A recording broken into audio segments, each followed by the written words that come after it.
अभिवादन सत्कार करिए।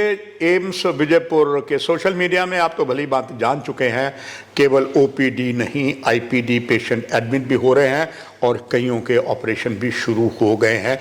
आने वाले समय में और ये बढ़ते जाएंगे। एम्स के सर्वेसर्वा प्रोफेसर डॉक्टर शक्ति गुप्ता का एक उद्देश्य है यहाँ इलाज के लिए आप सभी को बहुत सी जानकारियाँ दें, और आज की जानकारी बहुत ही महत्वपूर्ण है क्योंकि जो मेरे पास शख्सियत बैठी हैं वो उस विभाग से हैं। एक तो इनका अवेयरनेस सिस्टम चल रहा है कैंप का, और दूसरा जिसकी खास ये सर्वोसर्वा है वो इनका जनरल सर्जरी है तो आप एडिशनल प्रोफेसर, मगर ये हेड ऑफ द डिपार्टमेंट अगर कहें जनरल सर्जरी का तो मिरिया कपूर है। मिरिया कपूर जी, आपका बहुत बहुत धन्यवाद। मैंने एक चीज़ नोट किया पर आज की आपने एक रिबन सा लगाया हुआ है। दर्शक पहले तो ये जानेंगे इस रिबन का महत्व, खास करके इस कार्यक्रम दर्शकों के लिए करने जा रहे हैं, है क्या? सर, ये जो अक्टूबर का महीना है इसे हम ब्रेस्ट कैंसर अवेयरनेस मंथ की तरह मनाते हैं। वैसे तो ब्रेस्ट कैंसर की अवेयरनेस हम पूरा साल ही करते हैं, मगर पूरे विश्व में पिंक अक्टूबर नाम से इसे जाना जाता है। और पिंक अक्टूबर का मतलब है hope, awareness amongst the common community. तो इस मंथ को हम सबको ब्रेस्ट कैंसर के लिए हम पेशेंट्स में डेडिकेट करते हैं और ब्रेस्ट कैंसर के बारे में एजुकेट और हाईलाइट करते हैं। इसका एजुकेशन इसलिए भी ज़रूरी है, आप देखिए ब्रेस्ट कैंसर लफ्ज़ तो सबको पता है, लेकिन आज भी इंडिया में हर 4 मिनट में एक ब्रेस्ट कैंसर का मरीज़ डायग्नोज हो रहा है। हर 8 मिनट में एक ब्रेस्ट कैंसर के मरीज़ की मौत हो रही है। महिलाओं में पाए जाने वाले सभी कैंसर्स में ब्रेस्ट कैंसर इस वक्त नंबर 1 पे है, और तकरीबन सभी कैंसर जो हम डायग्नोज कर रहे हैं महिलाओं में, उसमें 27% कैंसर जो हैं सर ये ब्रेस्ट कैंसर ही हैं। तो इसको तो अब हमें एक एपिडेमिक के रूप में ही लेना पड़ेगा। डॉक्टर मिरिया कपूर, बहुत सी फिल्में आप देखें जो नई आती है तो जैसे फिल्म स्टार्ट होती है उससे पहले एक जो अभिनेता है दूसरा सिगरेट पी रहा, पूछता क्या हुआ, वो सारांश निकलता है कि गंदे कपड़े जो ऐसे समय में महिलाएं आज भी ले रही हैं, शहरों में नहीं गांव में ऐसे चल रहा है, और उससे भी कहीं ना कहीं इसमें ऐसा हो जाता है। जानना दर्शकों के लिए ये चाहूँगा डॉक्टर मिरिया कपूर, ये जो कैंसर है पहले बड़ी इसको घातक नाम समझा जाता था, और कई पेशेंट जब आपके पास आते हैं उनको आप बताते हैं, मगर कई ऐसे पेशेंट होते हैं कहा जाता prevention is better than cure. वो भी जानना चाहूँगा दर्शकों के लिए डॉक्टर मिरिया कपूर, एक महिला है, चाहे वो माँ है, बेटी है, सास है, बहू है, अगर उसको घर में बैठकर ही देखना है कि मुझे कैंसर है, क्या उससे प्रिकॉशन करना और कैसे वो खुद थोड़ी सी जांच कर सकती है? ये सर आप जो कह रहे हैं इसको हम अपनी लैंग्वेज में स्क्रीनिंग कहते हैं। स्क्रीनिंग का मतलब है कि पेशेंट हमारे पास जब आता है उसमें कोई सिम्टम नहीं होता, लेकिन हम उसे स्क्रीन करते हैं। और स्क्रीनिंग का फ़ायदा क्या है? Early detection. अर्ली डिटेक्शन से क्या होगा? Early cure and early treatment.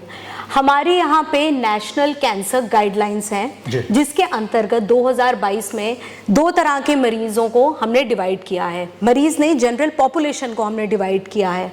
Normally पहले भारत में कैंसर थोड़ी लेटर स्टेज पे डायग्नोज हुआ करता था और थोड़ी 60 साल 55 साल की औरतों में था, मगर आजकल इसकी पीक्स हमने 40 साल पे भी देखी हैं। इवन 25-35 इस साल की जो औरतें हैं वो भी हमारे पास आई हैं कैंसर पर एडवांस स्टेज का लेके। इसके लिए अगर हम ये स्क्रीनिंग प्रोग्राम्स करेंगे जिससे कि हम उनको अर्ली स्टेज पे डायग्नोज कर लेंगे। जो हमारी NCCN की गाइडलाइंस हैं वो कहती हैं एक हम एवरेज रिस्क लेते हैं महिलाओं में और एक हम हाई रिस्क की महिलाएं लेते हैं। एवरेज रिस्क की महिलाएं वो होंगी जिनके परिवार में किसी को ब्रेस्ट कैंसर ना रहा हो या फिर कोई जेनेटिक एब्रेजन जिसे हम कहते हैं, जैसे ब्रेका जीन्स की। उन पेशेंट्स में हम कोई 25 साल से लेके 39 ईयर्स तक उनकी हमें क्लिनिकल ब्रेस्ट एग्जामिनेशन हर 3 साल या 1 साल में एक बार ज़रूर होनी चाहिए, फॉलोड बाय मेमोग्राम जो हर साल होना चाहिए 40 साल की उम्र से।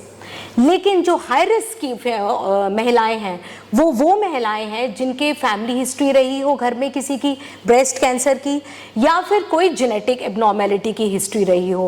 उन लोगों को 21 साल की उम्र से ही या तो किसी मेडिकल कंसल्टेंट या सर्जिकल कंसल्टेंट या कोई हेल्थ वर्कर हर 6 से 12 महीने तक उनको देखरेख में रहना चाहिए।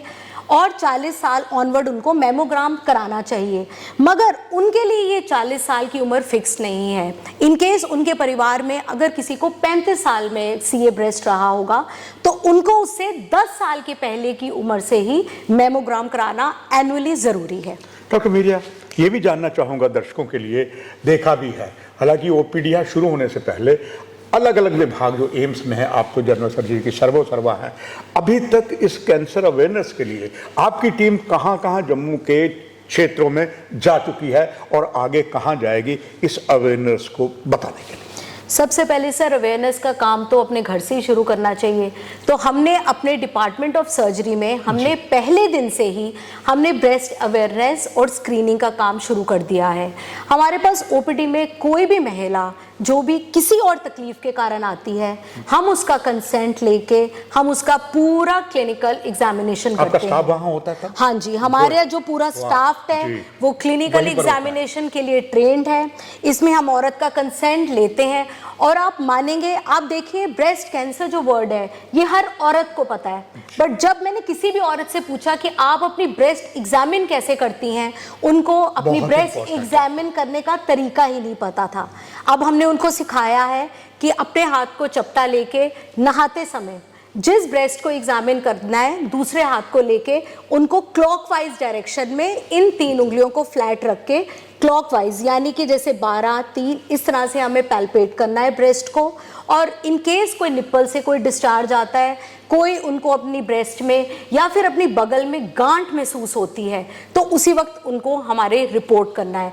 ये सब एग्जामिनेशन से कुछ औरतों को इतना प्रभाव पड़ा है कि जो उनके साथ की महिलाएं आई हुई थी, बेशक वो एज ए पेशेंट के साथ अटेंडेंट बन के आई थी, उन्होंने भी हमें कहा कि आप हमारी भी ये प्लीज ब्रेस्ट एग्जामिनेशन करके आप हमें सिखाइए, ताकि हम आगे जाके अपने रिश्तेदारों को भी बताएंगे कि एग्जामिन खुद को कैसे करें, क्योंकि हर कोई इंसान रोज रोज हॉस्पिटल आके एग्जामिन नहीं करवा सकता।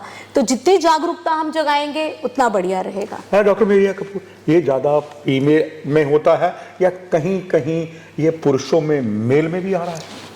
ये आप देखिए, ये बहुत लोगों को शायद नहीं पता होगा कि 1% इसका रिस्क मेल पॉपुलेशन में भी रहता है। ऑल्दो फीमेल पॉपुलेशन में इसका रिस्क ज्यादा है, मगर मेल पॉपुलेशन में भी ब्रेस्ट कैंसर सेम तरीके से ही प्रोजेक्ट करेगा। उसमें भी आपको कोई गांठ मिलेगी, निप्पल से डिस्चार्ज हो सकता है, बगल में कोई गांठ मिल सकती है, और इनकी जो ट्रीटमेंट प्लान रहता है, चाहे वो सर्जरी हो, चाहे वो कीमोथेरेपी हो, चाहे वो रेडियोथेरेपी हो, वो सब सेम ही रहेगा।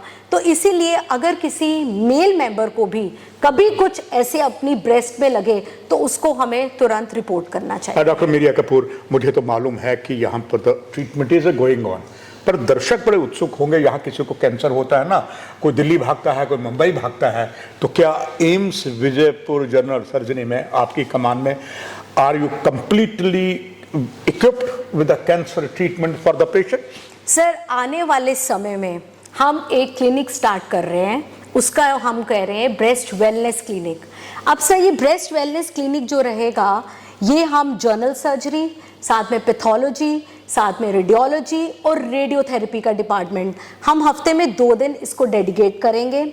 जिस पेशेंट को ब्रेस्ट कैंसर डायग्नोज हुआ है, जिसको कोई सस्पिशियस गांठ है, जब वो एक सर्जन के पास आएगी, साथ में ही हम उसका पैथोलॉजी का टेस्ट करवाएंगे, साथ में ही उसकी रेडियोलॉजिकल एग्जामिनेशन होगी। अगर किसी को रेडियोथेरेपी की आगे ज़रूरत या कीमोथेरेपी की होगी, वो सब कुछ उस डेडिकेटेड डे में, उस डेडिकेटेड टाइम में हमने सिर्फ ब्रेस्ट कैंसर के पेशेंट्स को डेडिकेट करना है। और ये आने वाले समय में हमारी सर से बात हो गई हुई है, डायरेक्टर सर से भी, और उनकी तरफ से भी हमें पूरी सपोर्ट मिली है।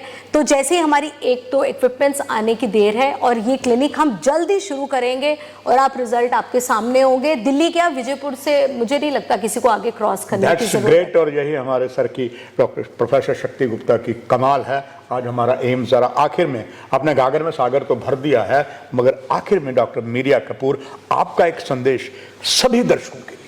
सर, मैंने एक संस्कृत की बड़ी अच्छी लाइन पढ़ी थी, प्रथम स्वस्थता तथम सर्वम। अगर आपका शरीर हेल्दी है, अगर आपका माइंड हेल्दी है तो सब कुछ आपको फॉलो करेगा।